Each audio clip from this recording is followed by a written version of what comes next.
समकालीन विश्व भाग 1 ये क्लास 9 के इतिहास का पुस्तक है। तो इसके खंड 1 में हम लोग 3 मुख्य चीजों को पढ़ते हैं।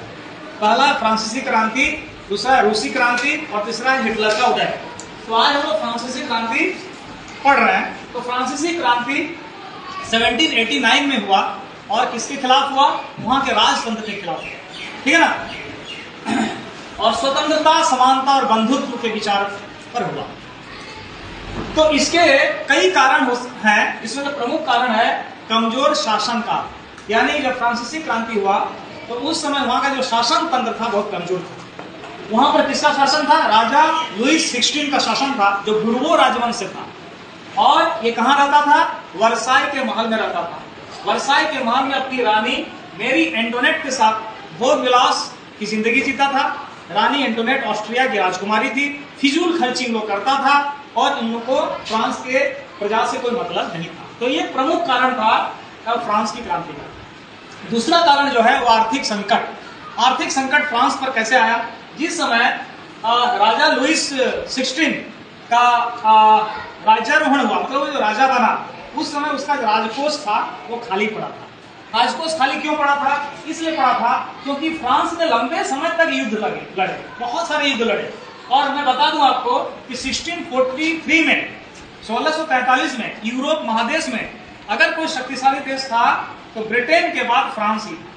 यानी 1643 से लेकर 1715 तक जो लुईस 14 वहां का राजा था, तो फ्रांस एक शक्तिशाली देश के रूप में माना जाता है। तो लंबे समय तक युद्ध चला। फ्रांस ने अमेरिका को भी आजादी दिलाने में महत्वपूर्ण भूमिका निभाई। अमेरिका में भी ब्रिटिश शासन करते थे और वहां 13 उपनिवेश थे।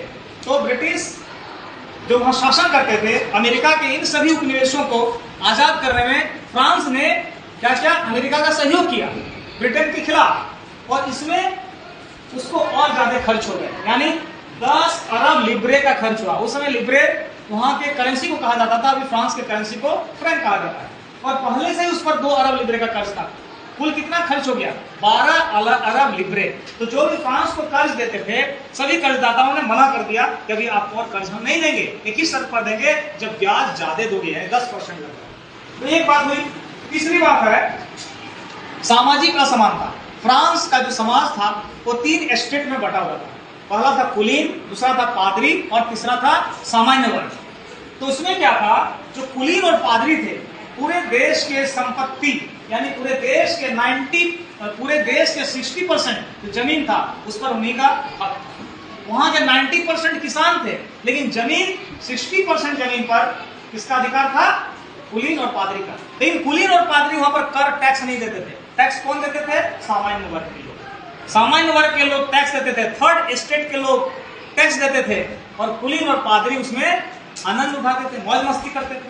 ठीक, उनको कोई टैक्स नहीं देना पड़ता। साथ ही